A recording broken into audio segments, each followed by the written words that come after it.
പിതാവിനൊപ്പം യാത്ര ചെയ്യുന്നതിനിടെ ഗുഡ്സ് ഓട്ടോറിക്ഷയിൽ നിന്ന് തെറിച്ചു വീണ് 6 വയസ്സുകാരൻ മരണപ്പെട്ടു. കോതച്ചിറ പുത്തൻപീടികയിൽ ഹനീഫയുടെ മകൻ മുഹമ്മദ് ഹൈസിനാണ് അപകടത്തിൽ മരിച്ചത്. ചാലിശ്ശേരി ആലിക്കരയിൽ വെച്ച് വെള്ളിയാഴ്ച രാവിലെ 9:30-യോടെയായിരുന്നു സംഭവം. പിതാവിനോടൊപ്പം ഗുഡ്സ് ഓട്ടോറിക്ഷയുടെ മുൻവശത്തെ ക്യാബിനിൽ യാത്ര ചെയ്യുകയായിരുന്നു ഹൈസിൻ.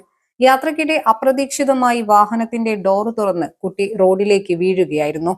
ഉടൻ തന്നെ വാഹനത്തിന്റെ പിൻചക്രം കുട്ടിയുടെ ദേഹത്തു കൂടി കയറിയിറങ്ങി. ഗുരുതരമായി പരിക്കേറ്റ ഹൈസിനെ ഉടൻ തന്നെ പെരുമ്പലാവിലെ സ്വകാര്യ ആശുപത്രിയിൽ എത്തിച്ചെങ്കിലും ജീവൻ രക്ഷിക്കാനായില്ല. വീടിന് സമീപത്തെ പാടത്തേക്ക് മീൻ പിടിക്കാൻ പോകുന്നതിനിടെയാണ് നാടിനെ നടുക്കിയ ഈ അപകടം സംഭവിച്ചത്. മൃതദേഹം ആശുപത്രി മോർച്ചറിയിൽ സൂക്ഷിച്ചിരിക്കുകയാണ്. നിയമ നടപടികൾ പൂർത്തിയാക്കിയ ശേഷം മൃതദേഹം ബന്ധുക്കൾക്ക് വിട്ടു നൽകും. News desk 3 Max Live.